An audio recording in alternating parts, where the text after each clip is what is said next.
Bayaq bir dinləyicim, bir izləyicim mənə yazıb ki, Sahil bəy, heç yeni il gəldi. Siz yeni illə bağlı izləyicilərinizə, oxucularınıza bir yazıcı olaraq, bir təlimçi olaraq, bir mentor olaraq heç məsləhətlərinizi bölüşmədiniz, paylaşmadınız.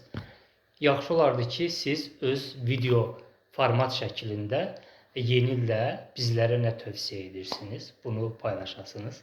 Mən oxucuma da dedim və oxucum kimi bu fikirdə olan digər insanlara da deyirəm ki, mən öz məsləhətlərimi paylaşmışam.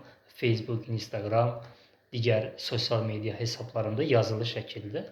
Amma rast ki, video şəkildə istəyirsiniz, video şəkildə də bir-iki kəlmə deyim. Mənim son vaxtlar başım çox qarışıqdır. Ona görə videolar çəkə bilmirəm.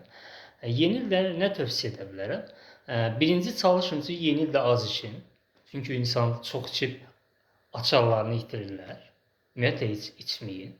Siqareti tərk edin, içkini tərk edin, zərərli vərdişlərdən uzaq olun, qeybət etməyin, paxıl olmayın,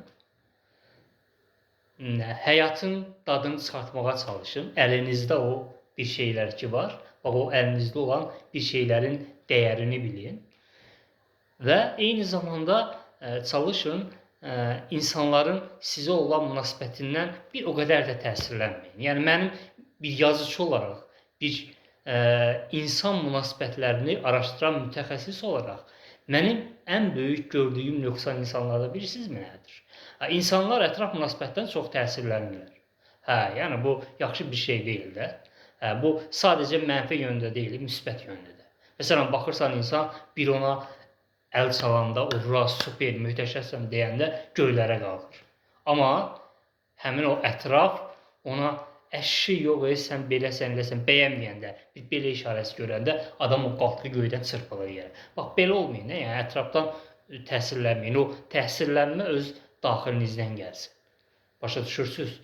Öz əhval-ruhiyyənizi, öz ruh halınızı özünüz yaradın.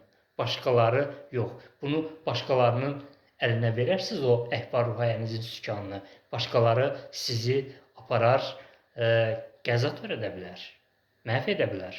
Ona görə də bax bu əsas məqama çox diqqət edin. Bir də ki, çalışın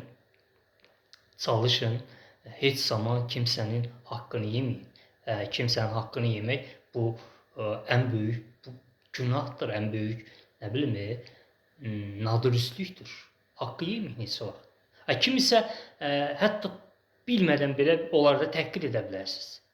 Amma kimsənin haqqını heç vaxt getməyin.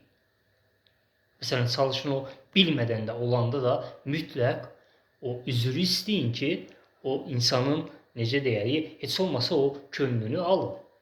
Haqq yemək çox yaxşı bir şey deyil. Mən hər zaman həyatımda ən qorxduğum bir şey kimisə haqqını yeməkdir. İndi mən də insanım da, kimisə qəlbini qıra bilərəm, bunlar olan şeylərdir. İnsanlıq halıdır. Amma kimisə haqqını yemək və bunu bilə-bilə davam etmək bu insanlıq halı deyil. Bu heç şeytanın da halı deyil, bilmirəm nəyin halıdır. Ona görə də bax yeni ildə əgər belə bir şey varsa, bundan mütləq və mütləq imtina edin. Bu qədər. Yeniniz mübarək, öpürəm, bağrıma basıram, sevgilər.